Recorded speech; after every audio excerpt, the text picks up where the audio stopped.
podcast is recorded just shy of Thursday, January 3rd, 2019, New Year edition with my man, EJ Christian, who's in the house. Before we get to EJ, who's the guest of the night, best ways to follow the show, latenightparents.com. You'll find everything. You'll be able to access the podcast or blogs that we try to push out 5 to 7 times a week. Twitter and Facebook. Oh, how do I hate Facebook? But hey, it's got almost 2 billion. Yeah, I never see it anymore. I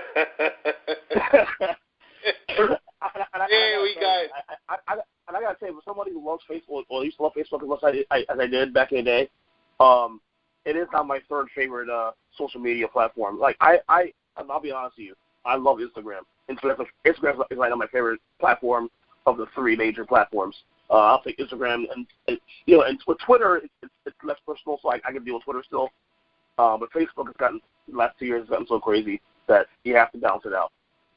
Hey, I just want to let everyone know we have none other than Ernest Christian, otherwise known as EJ Christian, the founder of the Earnestly Speaking podcast, Earn Speaking Media, host, founder, husband, father, podcaster, blogger, all the above.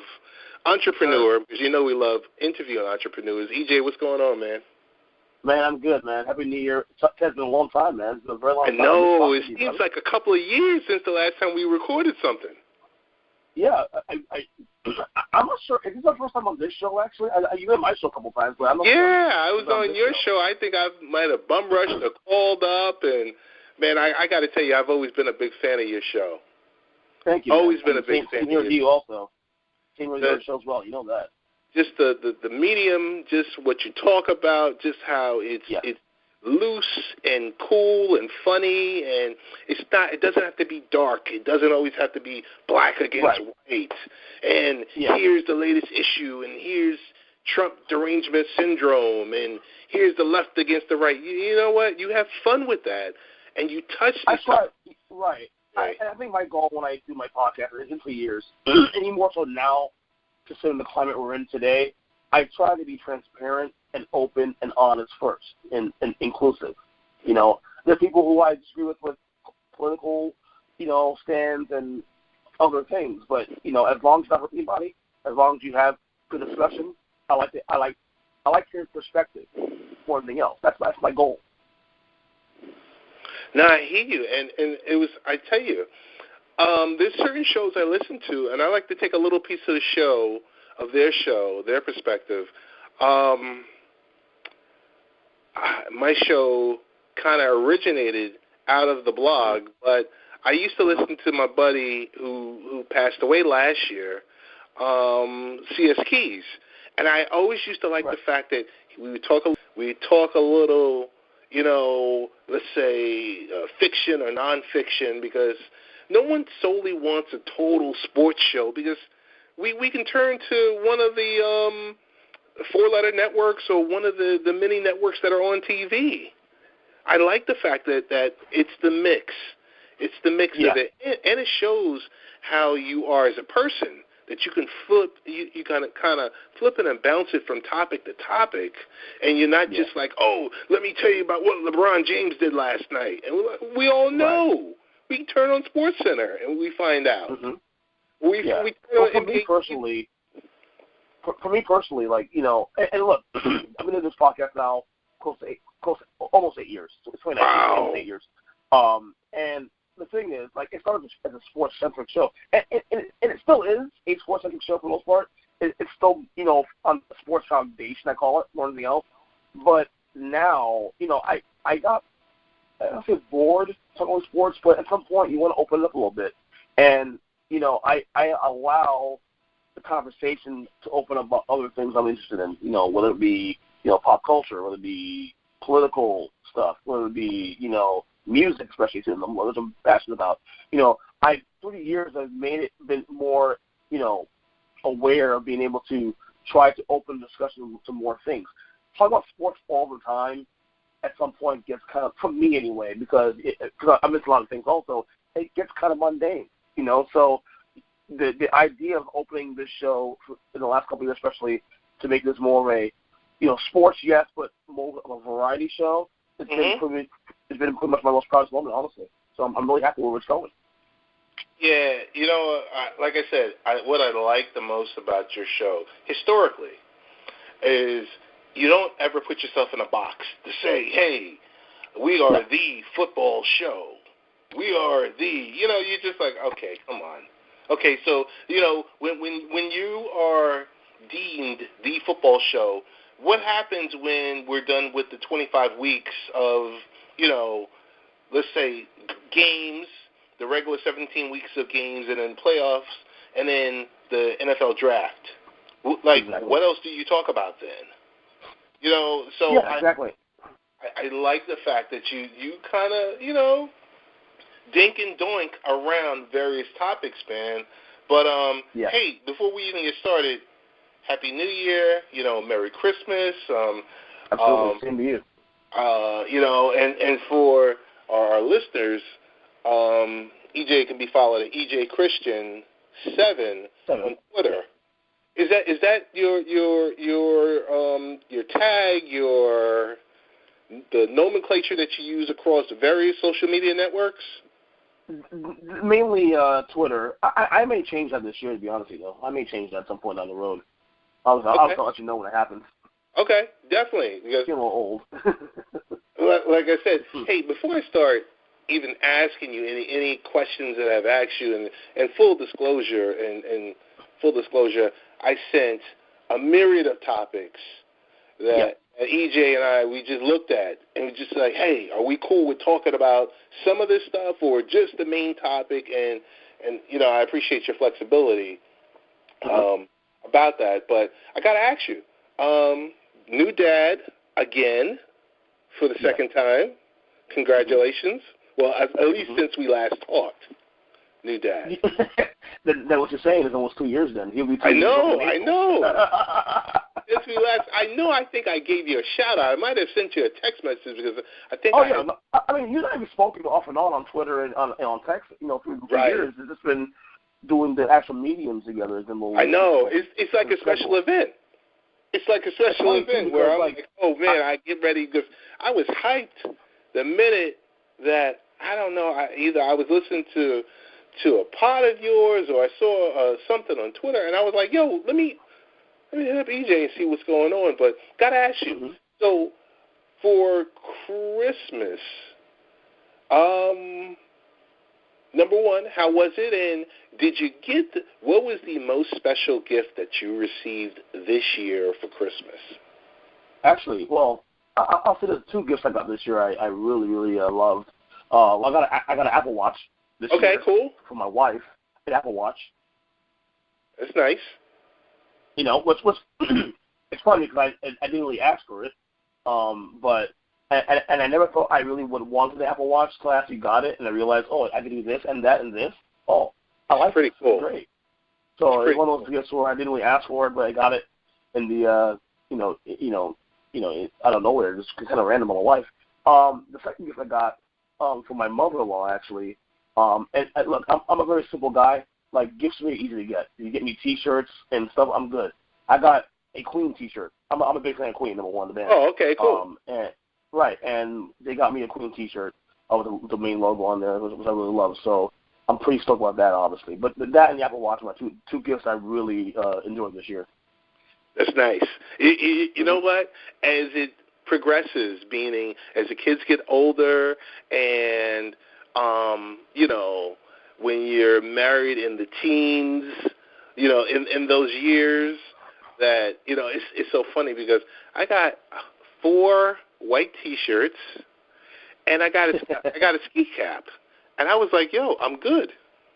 Yep. And a lot of people was like, that's it? I'm like, yeah, I'm good. Yep. I'm the same way. Like, to me, the holidays are about the kids, honestly, about the kids. And as long as they're okay, as long as they're enjoying themselves, as long as there's a family. To me, obviously you go through this too because we're in the same boat. You know, you get older, it's about the family time and the time spent with people you don't see normally throughout the year. You know, I value that more than material things. You know, if I get a T-shirt, I'm happy. You know, this year it was actually the first time in a while I got a lot of gifts from my family, which is not a lot, but I'm not a gift guy much anymore anyway. So I'm more about giving than receiving anyway. So right, and like I said, it speaks a lot to your character, and that's what it is when it comes to kind of like, you know, fatherhood and parenthood. Right, exactly.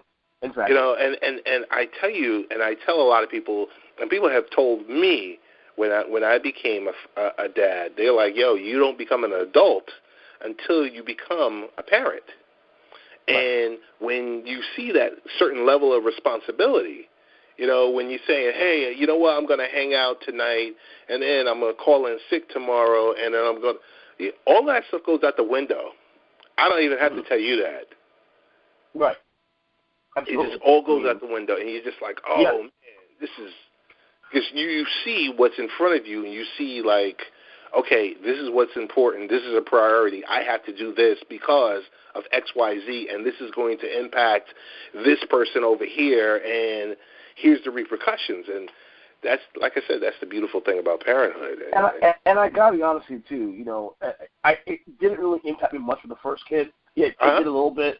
But with when I had my first child, you know, almost 6 years ago, it didn't really impact me much because my wife was home at the time, so I was able to still do my thing. I did my radio show back then. Still, I maxed out on the media I was doing back then without any issues.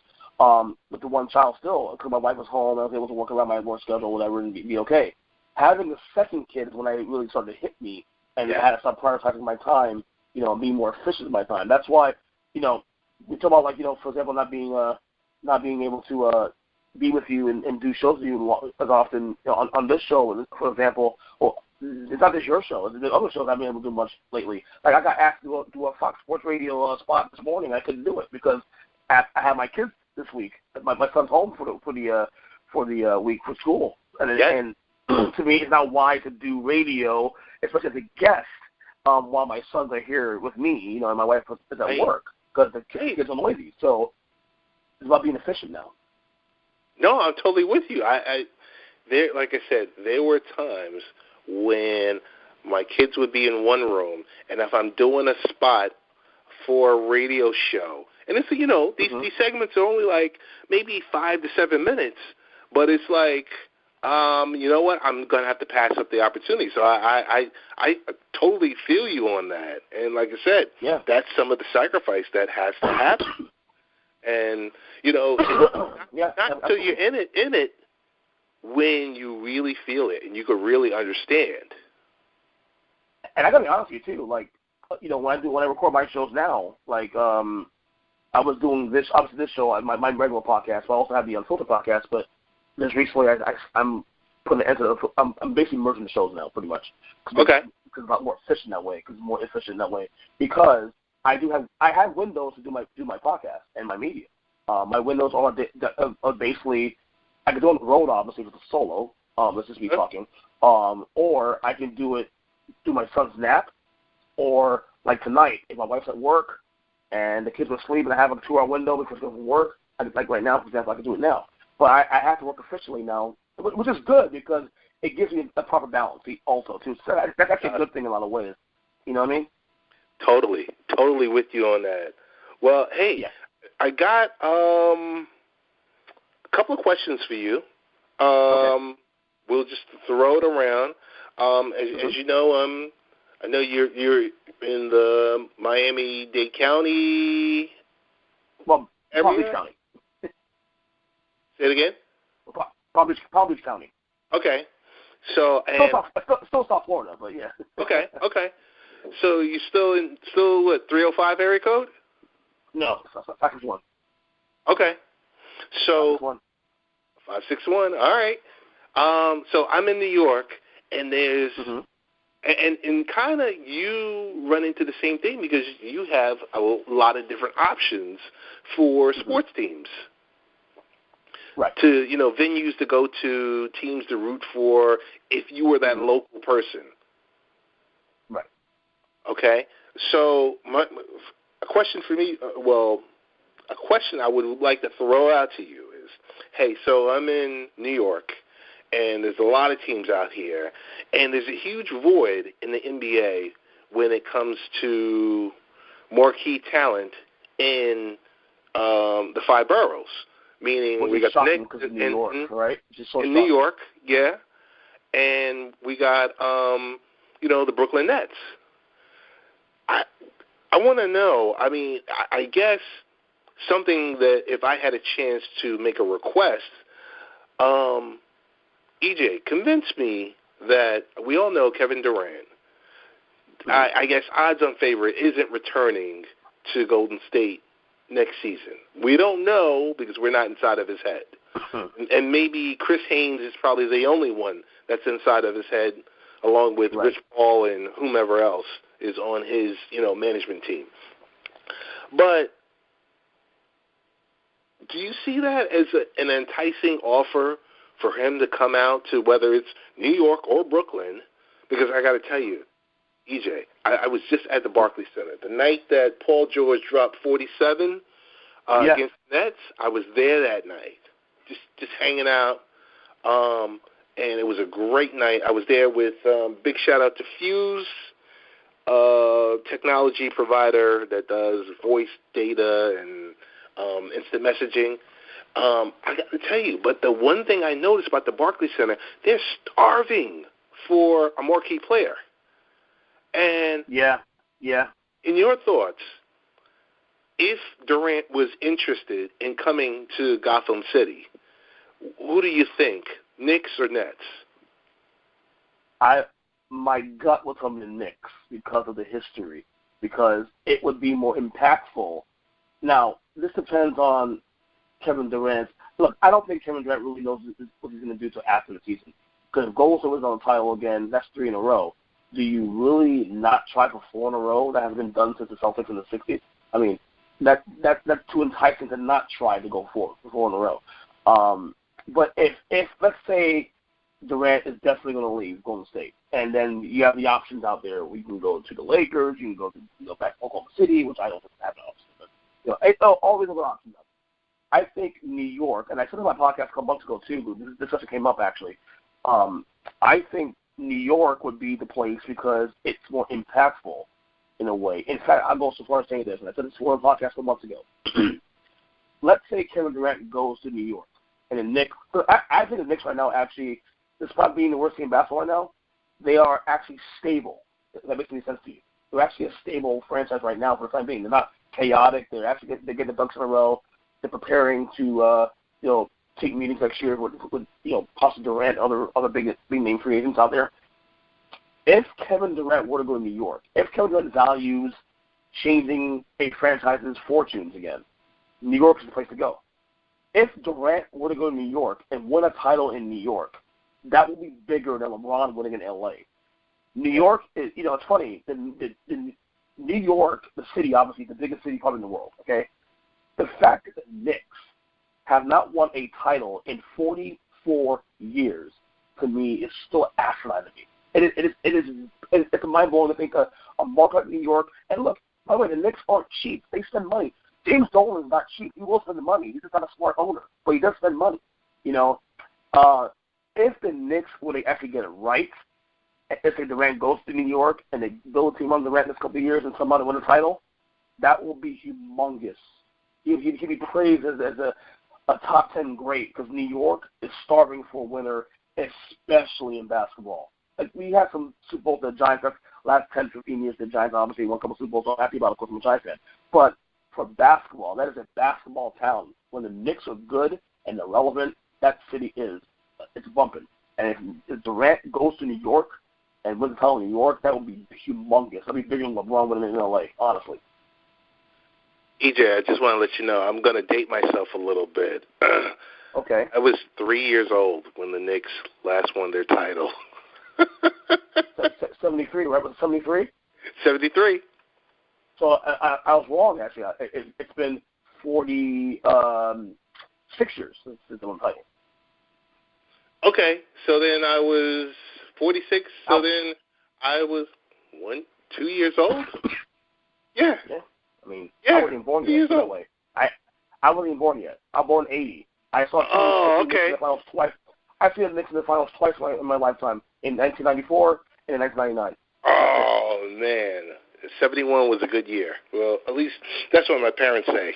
Right, and I'm not even a Knicks fan, but I love Patrick Ewing as a kid growing up. So I've been a Heat fan.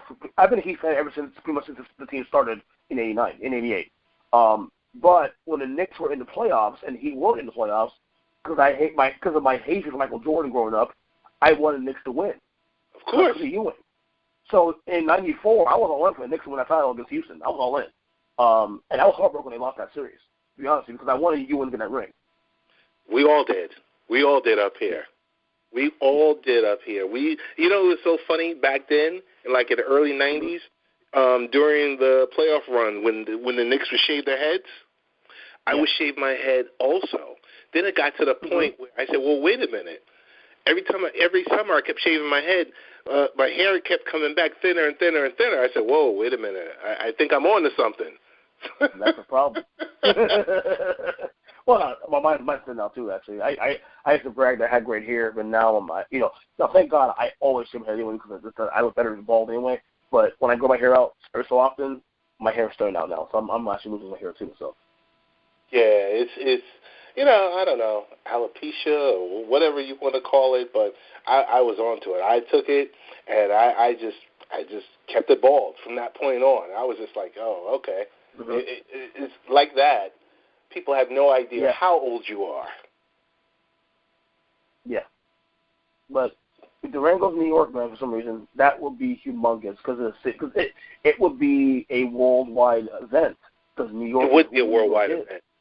So tell me this much: Do you foresee if he was to come to? I agree with you. I'm definitely thinking MSG, Knicks. That would be something so huge. But would it be a rude awakening for him because he seems thin-skinned, and the New York media is pretty it's pretty badass. New York media is tough. You know that already. You see all these players and athletes and celebrities, it's definitely, it puts you through the ringer. In Durant's case, he's definitely thin-skinned, in my opinion. There's no doubt about that. I mean, he's somebody that, he's, as they say now today in 2019, triggered, if you will. But that being said, I don't, this is the thing now, because there's a thought that maybe Kevin Durant going to Golden State, he thought that, winning the title there, it would diminish the hate out there because of LeBron. Because even though LeBron did it in Miami, he got the hate initially. When he won in Miami, it sort of mellowed out. With Durant, and he never really did that. And I think a lot of that because of the fact that the Warriors are a historically great team. That's probably why. So does Kevin Durant now does he feel like in his heart that for me to get back to respect from especially all the old school guys, for example, do I have to go to a franchise that is middling or just on its ass right now, like New York is, and turn it around and win there? Is that something that he prioritizes? That's the question. That's actually an honest question, because that'd be the only way I think Kevin Durant can actually earn the respect from people that he perceives as guys who you should be respected by. So that's the one thing I really want to see. This is why I think, he may have an idea what he wants to do after the finals this year, if they go to the finals and win it again. But I don't think he'll ever actually make a concrete decision until after the finals are over. Because remember, it's also Golden State going to the new arena next year as well. So there's a lot of reasons why he would want to stay in Golden State too. So. Right. Oh no, I agree. So on the flip side to it, what do you think? Who could Brooklyn attract? Because like I said, you've got an arena. I got to tell you. So I've been to the Garden a zillion times. I've been to the Barclays since it's opened, maybe about 10 times. 8 times for basketball, 2 times, 1 time for boxing, and 1 time for hockey. And I got to tell you, watching a basketball game at the Barclays Center with that sunken-in floor, it's unbelievable. The sight lines, just the way the stadium is configured. Gorgeous stadium. But like I said, they're lacking. What is like a team like that do to, they're going to have all the cap space in the world. Mm-hmm. What do they do to attract a marquee player? Well, the reason why they're lacking, number one, is because of their own doing years ago by signing, trading for Kevin Garnett and Paul Pierce and basically trade out all the draft picks to Boston. That's why they're in their own spot because they can get their own way. But that being said, number one, from the outside looking in, that arena is gorgeous. I mean, I would dare say it in terms of visually, it's prettier than the Garden. Now, the Garden is the Garden, obviously, because the Garden is the greatest arena in the world, obviously. But in terms of actual visual, appreciation, the Barclays Center is definitely, top of the line. That definitely you can draw there. I see the thing is, I don't know. Again, both teams, and Brooklyn, by the way, too, and to their credit, coming back from the disaster of the trade back in 2013, they've started to become more stable too. There's some young talent there, but they need whales. They need big name talent to draw more people there and draw more talent. You look at a guy like Kyrie Irving, who yes, he says that he's going to stay in Boston for the foreseeable future, but I don't believe it. Kyrie Irving is he's flaky, dude. The Kyrie Irving's flaky. I mean, the guy thinks the earth is flat. So I mean, now you think it's not. Whatever. But a guy like that is going to be out there. And I think Brooklyn can draw. They'll have a lot of cap room. They got some young talent on that roster too. They got to hit. They got to hit on a big name first, though. And I just don't know what they can do because a lot of the problems too is, you would beat him by putting out like Anthony Davis. But Anthony Davis, if you read his team leaves, he could be a Laker in the future or even a Celtic in the future. So it's one of those things where you have to kind of, you can definitely try to go big, but there are still some nice talented guys and names out there that you can probably grab in the next year or two that, could still draw some other names as well, too. I think both these teams in the Nets, honestly, are going to be active this coming summer in free agency. I think, honestly, that they're definitely good days ahead for the Knicks and Nets going forward. I think these teams will be much better in the years to come, honestly. Gotcha. Well, I got to say this much. I do enjoy watching the NBA.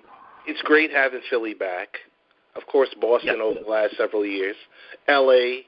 now with LeBron and all the other pieces, hopefully soon to come. It's good to see those core teams that are finally back, along with the younger upstart teams like the Raptors and the Bucks coming along and stuff like that. It's like I like to see that competitive NBA. I mean, I would like to see a little bit more physical play and a lot less, hey, let's of course, yeah. Let's let's hang out and let's go out for brunch but I think those days are done. Those days are done. There's I guess there are no more rivalries, but I still enjoy the NBA. I do. This year though, I'll be honest with you, and maybe because the NFL has been amazing this year in my opinion on the field. Maybe also, too, a couple other priorities on my end. I don't feel as plugged into the league this year as I have in the last couple of years. And look, that'll definitely change as football comes to an end next couple of weeks. But this is the first time I haven't been plugged in. Like the LeBron thing in L.A., I'm not really feeling it. I've been very vocal about that on Twitter. I've been vocal about it on my show. Not really feeling it as much. I thought it would go away after the season started. Hasn't really. It's weird to see LeBron in a Laker uniform. We're now 3 months in, and I'm still what's this guy doing? Crap. I mean, it's weird to me. What I will say is this, though, Ted, is that I think the good part of the season this year has been that it's funny when you remove – this is how big LeBron is. You take LeBron out of the Eastern Conference. All of a sudden now, the team's always been here. The talent has been here, but now you can see it now play out.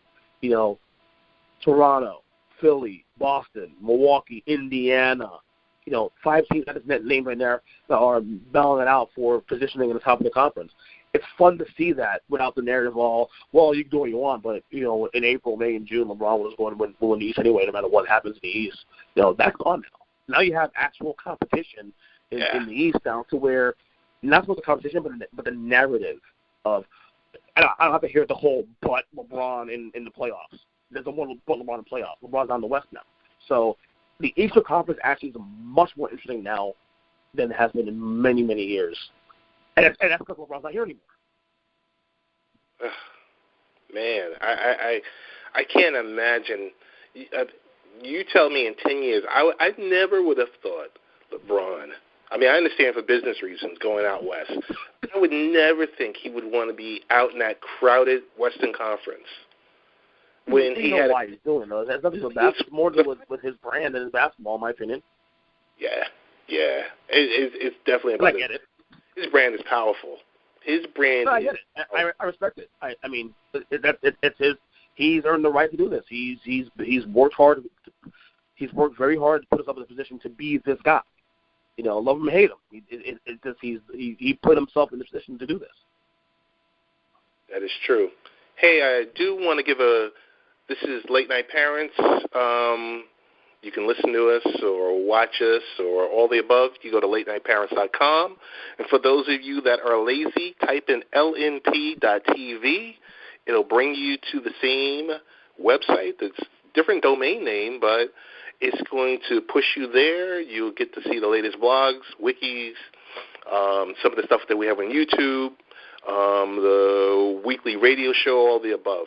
So we want to give a big shout-out to Mile High Radio, milehighradio.com, that plays the podcast during the week. Shout-out to Bobby Blackjack. Hey, so yesterday I took, yesterday meaning Tuesday, I took my son to Aquaman and Into the Spider-Verse.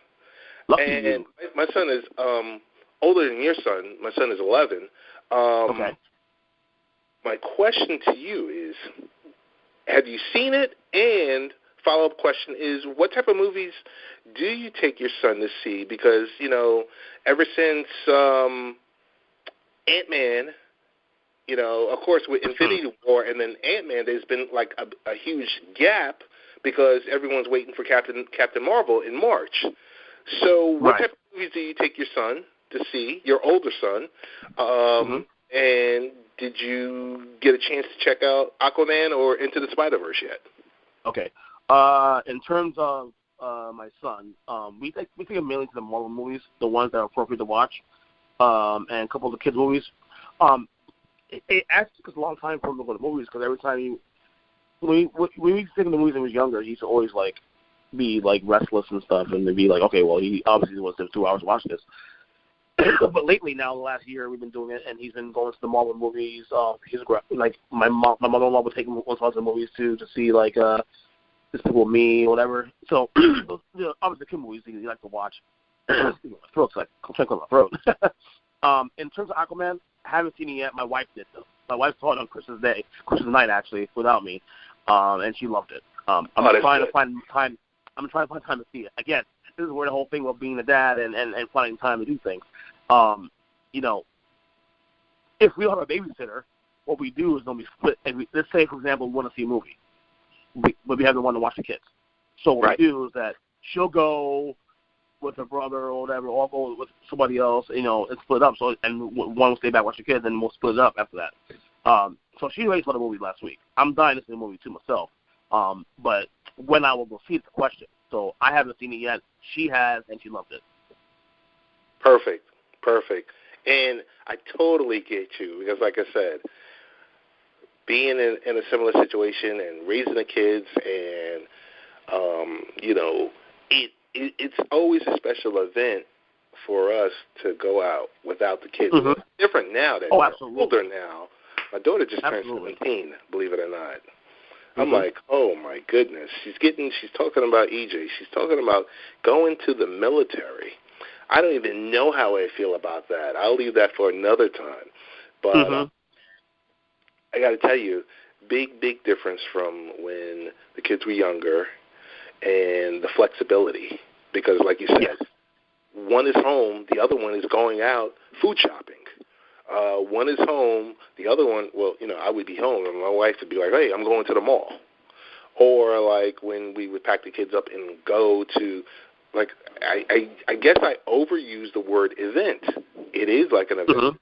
When the kids are smaller, getting them loaded up into the car and getting everything equipped and ready to go, and all, it was a lot. It was a lot. So I fully understand what you're talking about. Yeah, it's definitely a challenge. I mean, again, we work around that. Like I said, we do what we can. It only becomes an issue when it's things that we are both interested in. Like if I go to a ball game and she's not into the ball game, obviously I'll go and she'll stay behind with the kids, not a problem. But if it's something that we're both into, which there's a lot of things that we're into that we both want to go to, like sometimes some concerts that her and I want to go to together. And again, this only is an issue when we can't find a babysitter. You know what I'm saying? So. Hey, so I have a NFL-related question. Now, we won't talk Wild Card Weekend because, like I said, I like to record podcasts that we can play it today, we can play it tomorrow, next week, 6 months from now, because, and the stuff that what you're dropping is just golden nuggets all the way around. So something happened 2 days ago, or almost 3 days ago. It was called Black Monday. My question that I just want to throw out there, because did you feel a certain way when so many African-American defensive-related coaches being terminated on, per se, Black Monday? And a follow-up question to that is, does the NFL really have a diversity problem, or is it that the league is changing to a more pass-happy, offense-heavy, Chiefs versus Rams type games? It's funny because the issue with the Black Monday thing and having all these black coaches getting fired, Steve Wilkes, Todd Bowles, Vance Joseph, Marvin Lewis, for example, Hugh Jackson earlier in the year. And you know me, I'm very inclusive. I try to look at things. I don't like to go to race immediately for things. I try to, be as, contextual as possible before coming to a conclusion. You have to look at it. Is it a bad look? Certainly, yes. You have to kind of. I know myself when I saw that, I think, oh wow, this is a lot. I think that the only concern I have more than anything else with the black coaches is this: it's not that they're getting fired. It's that the amount of time they have to build up their credibility, how much time they are actually given to build up their credibility as a coach. So, for example, I recorded this on my podcast, I'm releasing tomorrow. The only shock, and I use quotations on this, the only shock I saw this week was Steve Wilkes in Arizona getting fired. Right. Not because he didn't deserve to get fired, but this was his first season. And look, I don't want to jump to race and say, oh, well, he's black. That's just too easy. And to me, it's ignorant to just jump to that question immediately. But were there things that happened that we didn't know about internally with the Cardinals' structure? That's why it didn't work. And we don't know that. But what my point is that it's still in the back of my mind comes up no matter what. Now, okay, Todd Bowles, he had 4 years. Jeff didn't get any better. He should have been fired. No doubt about that. Vance Joseph, I have mixed feelings about that one a little bit. But, again, the Broncos didn't get any better. And the Broncos were improving this year for a while. They were actually at 500 and had an easy schedule on paper heading to the last month of the season, and then they melted down. Twice he got fired. Who was another coach that got fired? Hugh Jackson was horrific in 2 years, 2.5 years to play with. So that kind of justifies this to some degree. Marvin Lewis got 17 years. Now, granted, we can go back and forth as to why he got that time because, let's face it, he was coaching under an owner who I believe was the cheapest owner of all sports in Mike Brown, who no coach would want to go there. And Marvin Lewis is willing to stay there. But still, Marvin Lewis got 17 years under Mike Brown. So, I won't go to so far as say I think the race issue is a thing. I do think, however, though, Ted, that it is improving. See, the real impact of the Rooney Rule is this. It's not about the actual name, hiring a black coach. The main success of the Rooney Rule is this, is getting the name in the network. Because once you start doing interviews, that's how Mike Tomlin got in. Mike Tomlin got in for the same reason, and he's been the coach for the last 12 years now in Pittsburgh. The Rooney Rule is effective because of the networking more than anything else, not because of just I got to hire a black coach. You know what I mean? There's not that. It's the networking. It's providing the name into network so that maybe a year or two down the road, this name, who happens to be a minority, to get an opportunity to get a head coaching job or even another job as a coordinator, whatever that may be. So I think it's improving.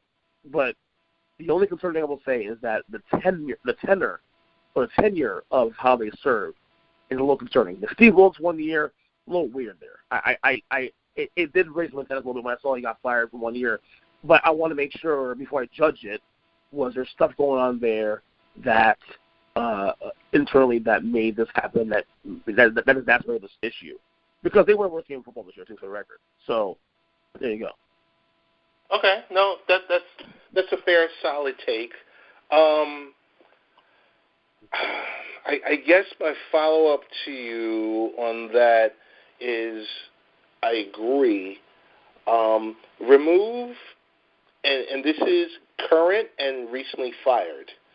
My question to you is remove Mike McCarthy, remove Bill Belichick, remove Mike Tomlin, and the fourth one is remove, I said McCarthy, Tomlin, Belichick. And Marvin Lewis. Remove those four coaches. So you have 28 teams, right? Based on those 28 teams, what's the going tenure of an NFL head coach? Because those four are like outliers. Those, they have done 10, 12, 15, 16 years. What's the life expectancy of an NFL head coach? Well, it seems like the coach that gets fired immediately, it seems like it's about 4 years. Adam Gase, Dolphins, 3 years. Let me see. Todd Bowles got 4. He was out. Let me see. Another coach did it. Wolves got 1 year. Obviously, that was a weird situation. But it's about 3 or 4 years normally. It's about 3 or 4 years. Like Ben McAdoo last year, not 2 years was out the door. Not even 2 years. A year and a half. He was out the door to the Giants.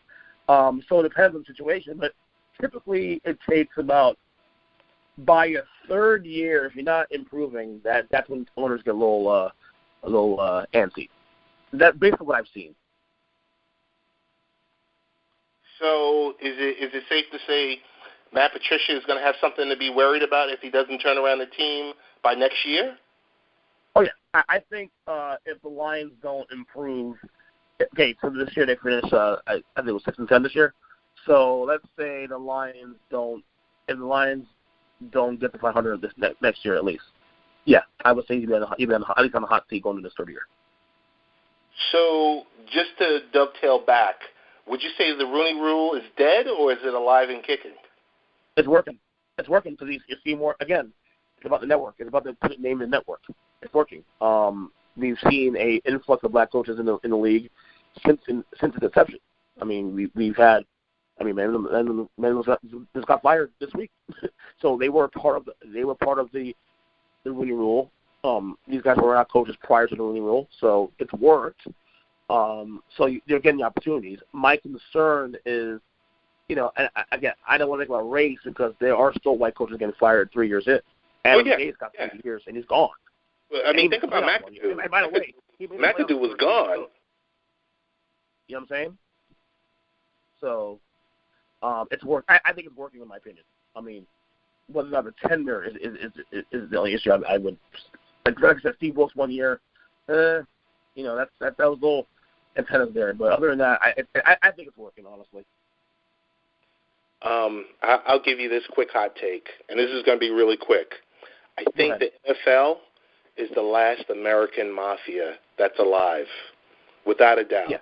That operates and does whatever they want to do, and they generate billions upon billions of dollars, and they don't give a damn about anything or anyone.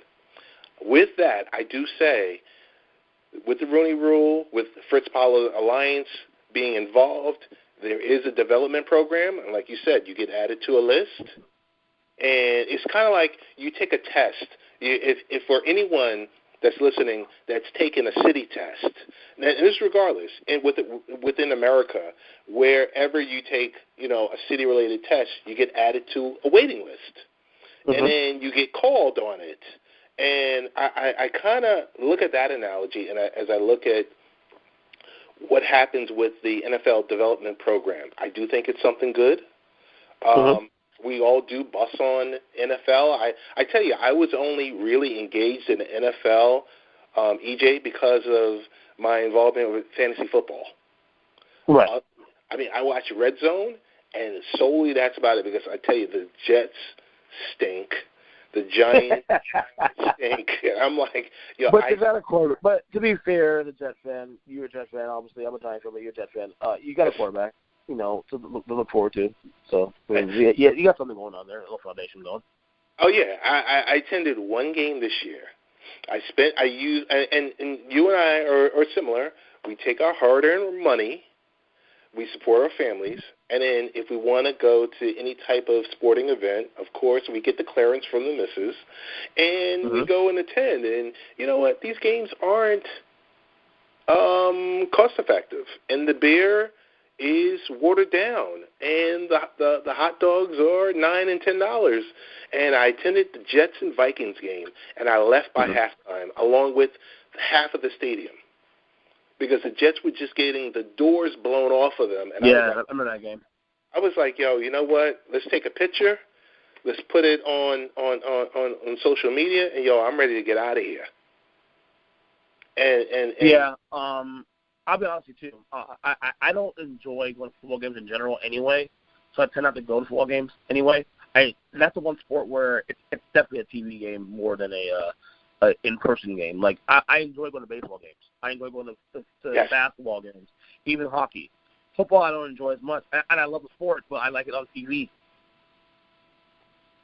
This was the first time in, I think, 4 or 5 years. I usually do a Jet game, and I try to squeeze in a Giant game, and I'll go to one out-of-market game. So whether I'll travel to Baltimore and see the Ravens or the Deadskins, or I've traveled to Dallas to go see Giants Dallas, and I've traveled to San Francisco to go see Seahawks 49ers. Right. But it's more of a treat because you're sitting here and you're dropping $400 on tickets, and then you know, a flight and this and that, and you're just like, okay, this is a really expensive weekend. And I agree with you. The in-game experience, I can get that from my home, looking at the high-definition TV with the high refresh rate, and I'm like, I feel like I'm right there, because when you look at the in-game experience versus what you see on TV, where's that value add? Yeah, I'm with you. Like, to me, if the only plus of going to a game and paying that kind of money is that if you're going with a group of friends, you're going for experience with friends or anything else, I can't imagine paying that kind of money to go to a game anyway, to be honest with you. That's true. That's true. You can't. I just can't. I mean, it's not something, and like I said, the aesthetically anyway, the sport to me is a lot more fun to watch on TV than in person, because, like, number one, I'd like to be home and do my own food, do my own wings and do my own drinks and be able to have Red Zone and all that. There's some value to that. Like, if anything, I'd rather go to a college game than go to a pro game. I've never been. I mean, outside of the urbanized Hampton against Howard games that used to be in the Meadowlands, I've never been at an actual college football game. I'm sure that experience has got to be really exciting. It seems exciting on TV because the college experience is more authentic. Like, it's not. There's no money involved. Well, I mean, there's money involved in terms of the the schools and the upper people, but in terms of the actual game itself, like, there's a lot more passion. These kids are excited about the school, and it's about the school and about the pep rally and all that. To me, that's more satisfying to me than going to a pro game, honestly. I just don't enjoy the pro games anymore. I just don't enjoy it. To me, it's just, to me, I think it's not something I don't enjoy it. It's the value and monetary value versus the experience. Like, I have no problem dipping $200 to go to a basketball game, but the experience is a lot more entertaining, whereas a football game is just not as entertaining. And then you go to a game with your kids and the potential fights and the idiot drunk guy next to you that might start bringing on a fight. I mean, come on. Cursing and carrying on. Whatever, dude. Yeah. I love honestly, I love baseball games. I mean, honestly, like, look, baseball is my third sport, but it's my third sport to go to 10 games because it's more relaxing. I love it. There's nothing like. I'll tell you this much: I enjoy of any sport attending baseball.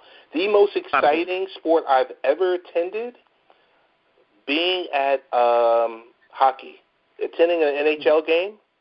Oh my goodness! Totally incredible experience all around. For me, I love MLB. Yes. And this year, I promise to be a lot more. Like last year was a bad year for me because like the Mets were so good last year in the first month, and then they fell off the damn cliff. I was so heartbroken how bad they were playing by summertime. I literally stopped watching baseball last year. I watched it with the playoffs, but even the playoffs was hard to get into because I was so depressed with the Mets. Like that was the one year I was really depressed because the Mets started out so great in April and then falling apart. It's like, you know what? I'm done. This is like subscriptions. Like, don't waste my time if you're not going to play. You're not going to win some games. I turn my attention somewhere else at that point. So it's like, I don't know if you are a MLB Strike Zone subscriber, but I got to tell you, no, even when the Mets were stinking up the joint, I got to tell you, Keith Hernandez, Ron Darling, and Gary Cohen are a national treasure because absolutely.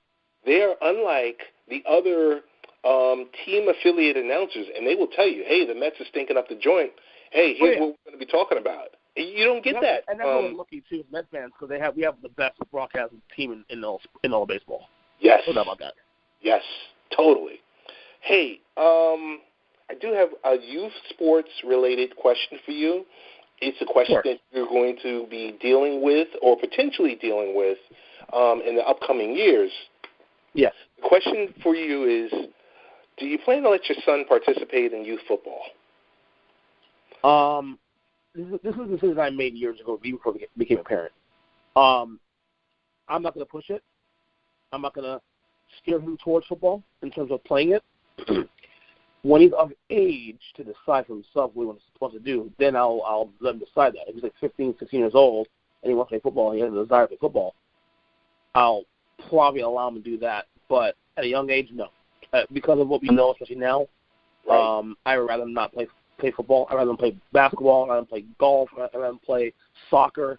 I'd rather play other sports that aren't effective to his brain getting knocked around. And I'm to me, people say, oh well, football. And don't get me wrong, the culture of football is not too terrible anyway. It has a family vibe, but I'm trying to be a parent. I don't want my kid to get exposed to his head being knocked around.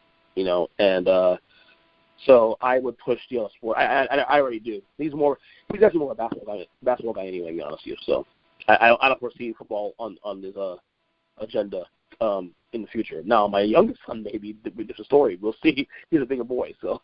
Okay. I'm not. But the answer, I'm not pushing that at a young age. Hell no. I made that decision years ago before I became a parent. And I love football for the record, but I'm not going to push it on my kids. I will give you a disclaimer. I let my son play for 2 seasons, and I got to tell you, 2 cringeworthy seasons because of just the helmet-to-helmet hits where I'm just standing there. Like, my wife stopped attending. She was like, I can't do this. And I was okay, this is what he wants to do.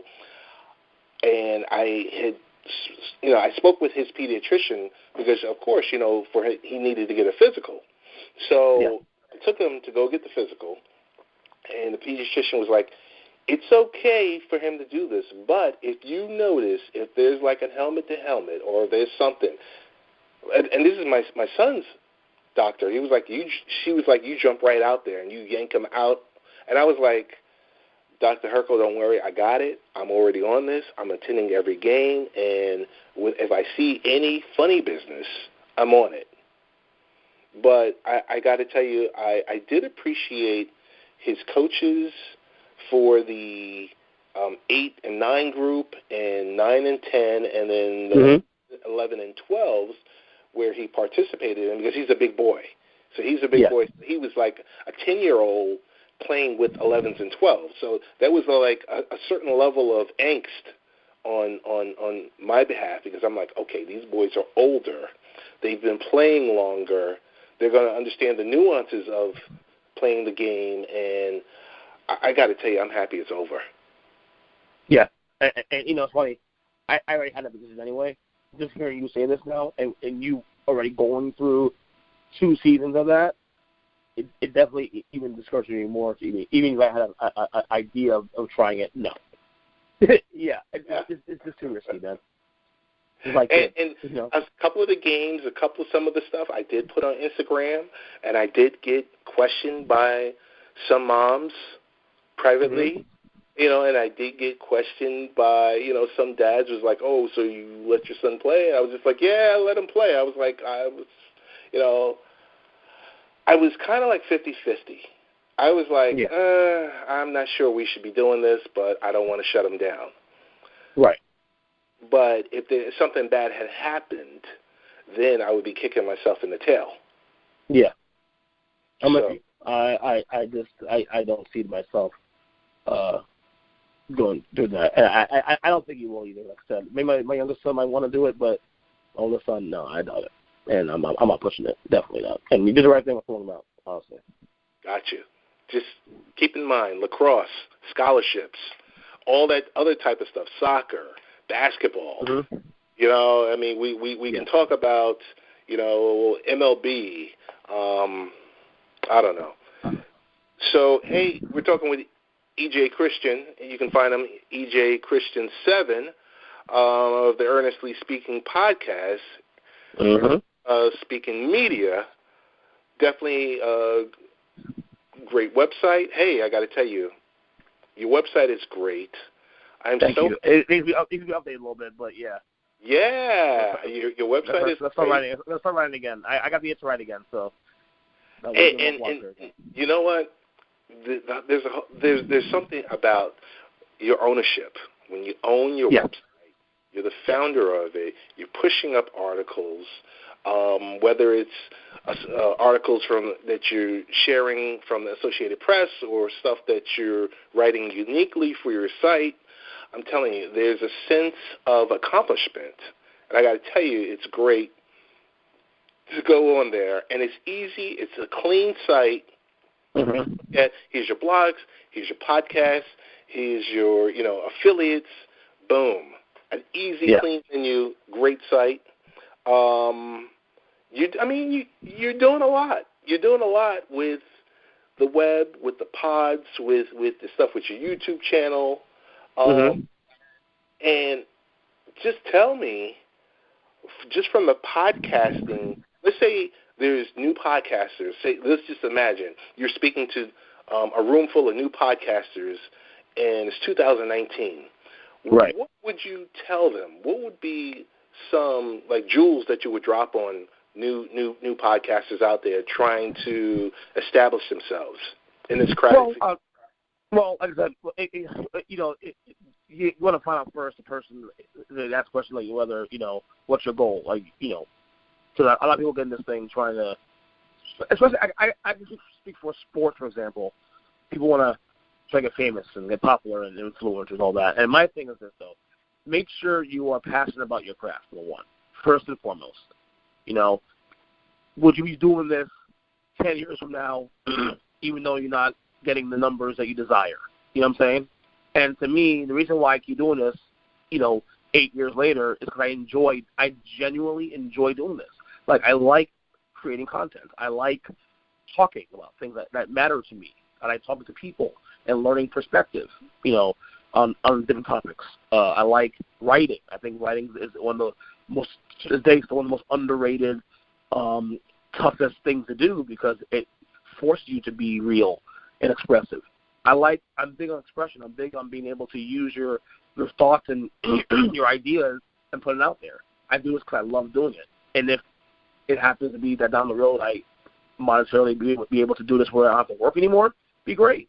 But I do it first because of the passion. And that's the one thing I always tell people who ask me questions about this medium, about doing media, about podcasting is, are you passionate about the art form first and foremost? If you're not, then I really can't help you, to be honest with you, beyond that. Gotcha. Gotcha. So, EJ, I got to ask you, as we get ready to wrap up, any New Year's resolutions that you'd like to share with our listeners? And a follow-up question is, do you even believe in that type of stuff? You know, I used to. The thing with resolutions, I think, look, I think we all overrate that. We don't really change much as people between December 31st and January 1st. But what I do think is underrated in that is that it does give you the ability to think that something new is on the horizon, something different. It gives you the opportunity to be different or be better than you were a year before. So while I won't say resolutions, I would say goals, which it shouldn't matter when. If you have goals, to attain, you should be able to do that immediately, regardless of the time of the year it is. For me personally, obviously, first and foremost, make sure I'm a better father, a better husband this year than I was last year. You continue doing the things I desire, the things I'm passionate about. Obviously I have some personal goals. Stay healthy. Want to be healthier especially. I want to be financially secure, continue to be financially secure moving forward.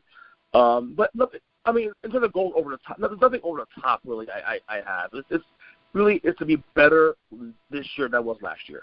And, and just continue to live life to the fullest, continue to show love and show appreciation and being grateful for every day I'm here on this planet, more than anything else.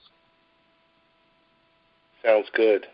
Hey, I want to give a big shout-out to Welt, the Welt Smart Belt, which assists in healthy lifestyle by tracking waist size, steps, sitting time, and overeating frequencies. You just go to Welt.com, or you can look on Amazon for the Welt Smart Belt. EJ, one thing I like to always talk with you about is we all know Netflix is king. They've got, I guess, globally 130 million subscribers. I am a subscriber. I do pay I think it's up to about $13.99 I pay for the 4K content, so they've roped me in. Question for you. There's a lot of traffic and a lot of talk was generated about two shows that recently were released on Netflix. One, the movie Bird Box, whether or not you got a chance to see it. And the second one was the Black Mirror episode Bandersnatch. Want to know, number one, A, did you get to see it? And two, the follow-up question is, was it too gimmicky to you? Well, I can't answer number two because I haven't seen either of these movies or shows. Okay. I am actually really scared to watch Bird Box because I've heard everything from it's a phenomenal movie to it sucks. So there's nothing in between. And then when I heard some of the subplots and the what the movie's about, it kind of weirded me out a little bit. I asked my wife the other day if she wanted to watch it. She told me no. So if I do decide to watch it, I have to go on it my own. Black Mirror. Now I do have Black Mirror queued up on to watch in the near future. Okay. And by the way, for the record, you and I have been on TV also too, and Netflix and streaming service, all that. This year, last year rather, 2018, I really dropped the ball on my shows. There are a lot of shows that I just kind of stopped watching, and not because I didn't like them. It's just that I got busy on doing other things, like I said. And I made the goal. I want to stop you for a second and say, life gets in the way of things, so don't feel a certain way about that. No. And that's the only issue with Netflix, I think. And not just Netflix, streaming in general. Because I subscribe to Netflix, Hulu, Amazon, and other stuff, HBO, all that. There are moments where you feel so overwhelmed. Yes. There's so much content coming. I like to read also too. And just recently I got into Audible. Now I'm heavily into audiobooks now. So that's my time. I'm a heavy podcast listener in addition to being a podcaster, creator. I also watch movies. Like I was sick a couple weeks ago, so I had a podcast for quite a while. One of the things that I've been watching a lot is I've been obsessing over CNN documentaries. So I watched the CNN documentary on 1968. I watched a documentary on the 2000s 7-part series, and so I watched. I go through I bounce around every so often. I go through little phases where sometimes I want to watch more comedy stuff, or want to watch more political stuff, or watch more of this, and whatever. So I went through my little like current events phase the last couple of weeks. So, but I did tell my wife and I we're gonna tack all these shows we're behind on this year. That's what her and I bond on a lot of TV shows, and hopefully maybe we'll watch Bird Box down the road. I am scared to watch Bird Box, to be honest with you. I'm really scared to watch it. Got you. I just watched it on Saturday. And did you like it? I really liked it, and it's not going to be – there's a certain aspect that you're going to be looking for that doesn't happen, and you're going to be like, okay, this is great, but it could have been even better. It could have been phenomenal if that certain aspect. And I'll just leave it at that because I don't want to spoil anything for you. Bandersnatch, I thought, was very gimmicky.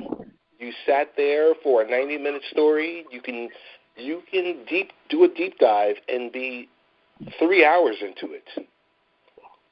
Is that connected to the TV show as well? It's a standalone episode, but it's connected to the TV show, but it's a standalone episode, and it's interactive. Okay. So you're like, okay, do I go left or do I go right? And that'll lead you down that rabbit hole. Do I have to watch TV show to watch the movie? Or no? No, not at all. Totally standalone episode, because Black Mirror is like an anthology series. So, you'll get 5 or 6 episodes each season, but none of them are interconnected. Okay. So I can watch. I asked that because I've never watched Black Mirror before. I intend to watch it. So I can watch Bandersnatch without having to watch the show at all? Totally. You could watch season 4 without watching seasons 1, 2, and 3, and you'll be fine. Okay. Excellent. That's great news. I guess last follow-up question to this topic is, when the aforementioned Disney Plus streaming service is made available, I guess, later in 2019, are you subscribing? Or is it overload? I'm going to subscribe. I'm going to have no choice. I have kids. Gotcha. I have to subscribe to it. I have to. I think about that. Anyone with younger children, you're going to be duped into subscribing for it, because it's going to have all that content that's related. It's going to be, at the most PG-13.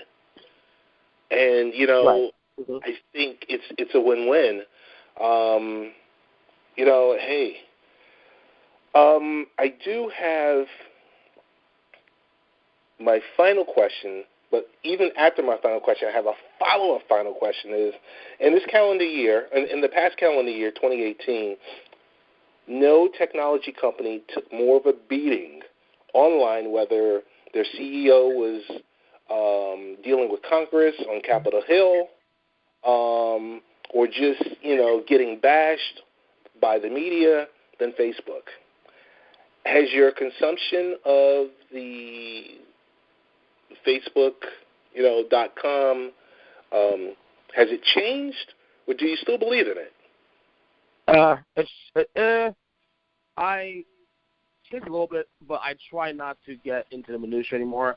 I use it for what I need to use it for. I know how to balance out the jargon, the bullshit, and just use it for what I need to use it for and get out. I try not to get into deep dives and things I don't really care about or I don't want to argue about.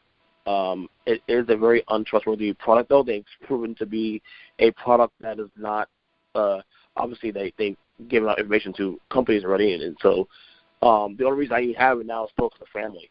If it was for family and this medium, honestly, I wouldn't have it. Gotcha. I agree with you. I implore people, because a lot of stuff I write on the website is technology-related documents, and I've stated delete your Facebook account, go through and see what applications you're sharing your personal information with. This is your data that's being just shared with whomever. I've written and talked about it on various podcasts, on the radio shows, just smaller segments that I've done. You got to be careful with what you're sharing. And I see a company that really doesn't give a damn, and they've just sold your data. They've done no different than when Verizon or AT&T shares your phone number with various marketing firms. And you get those wild phone numbers that call you with, hey, you just won such and such, such and such. And you're like, well, wait a minute. I thought I opted out of this. And when, you think about it, when you share your data with these third-party companies and with social media, you've basically given them the right to do whatever because it's on their medium.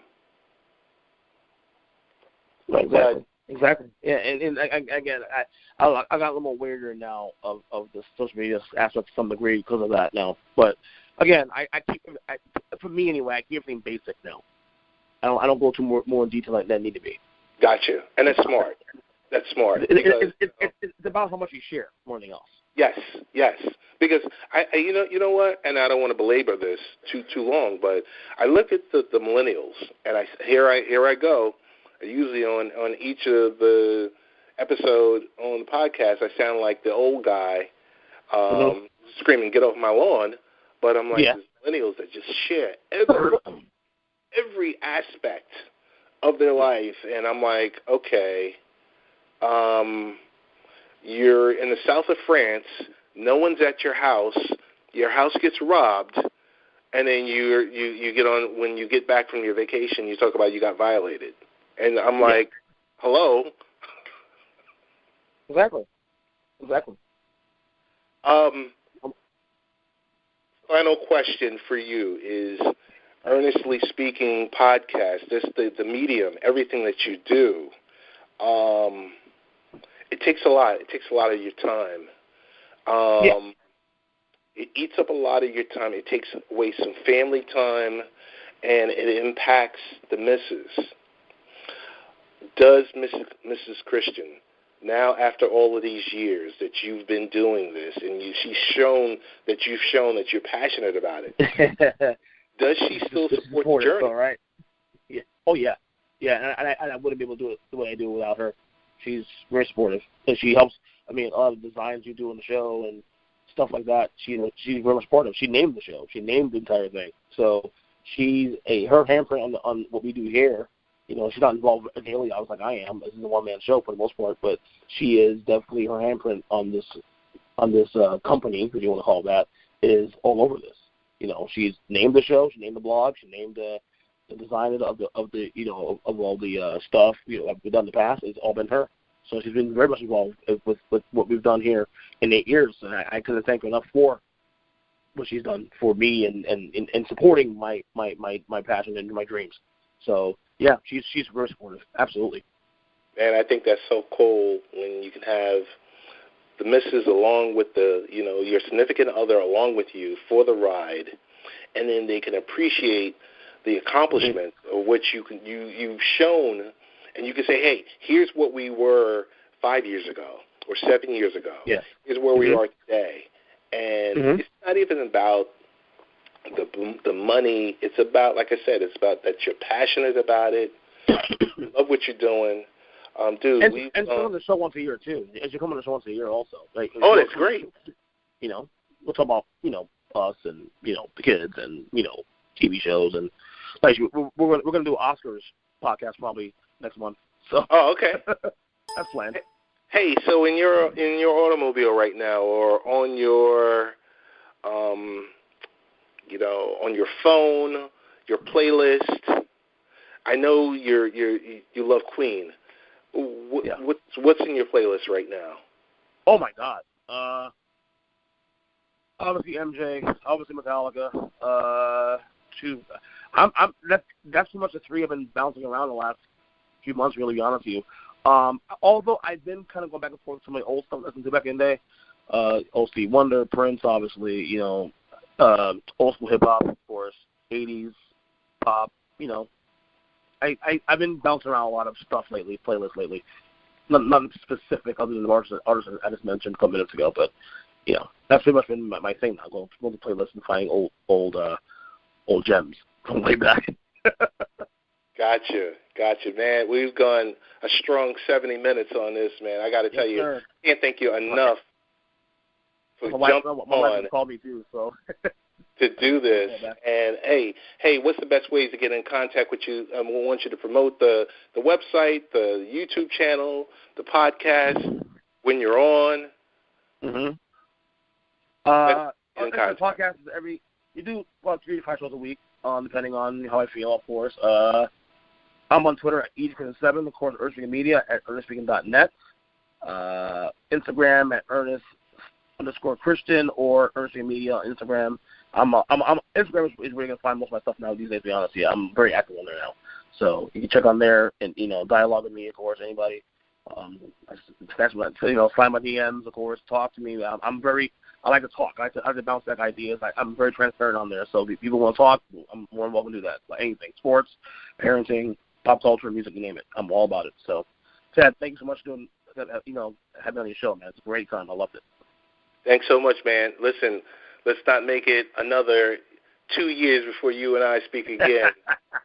We'll do it again this year. I promise you, we will. You got it. One love, man. Thanks so much. All right, bud. Be good, man. Thank you. All right. Bye-bye. All right.